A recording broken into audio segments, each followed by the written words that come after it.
La marine américaine détruit des embarcations Houthis en mer Rouge. Au moins 10 terroristes Houthis ont péri dans leur tentative d'attaque du cargo Maersk Hangzhou. Les terroristes soutenus par l'Iran cherchaient à aborder le porte-conteneurs. C'est la première confrontation physique entre l'armée américaine et la milice inféodée à Téhéran. Le cargo venant de Singapour et allant vers Port Saïd en Égypte avait déjà lancé un appel de détresse après avoir été touché par un missile Houthi. Le navire n'avait pas été endommagé et avait pu poursuivre sa route vers le nord. Le commandement central de l'armée américaine rapporte qu'ensuite 4 navires provenant des zones contrôlées par les Houthis au Yémen ont tiré sur le Maersk Hangzhou.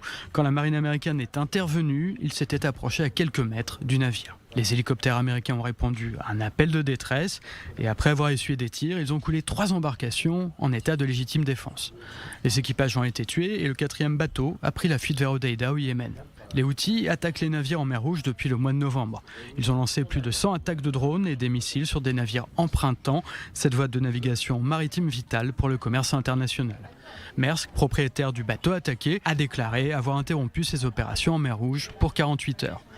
La compagnie de fret maritime avait brièvement repris les traversées la semaine dernière quand une coalition internationale a été mise en place par les États-Unis. L'opération nommée Gardien de la Prospérité comprend une vingtaine de membres. Seules les marines américaines et britanniques patrouillent en mer Rouge.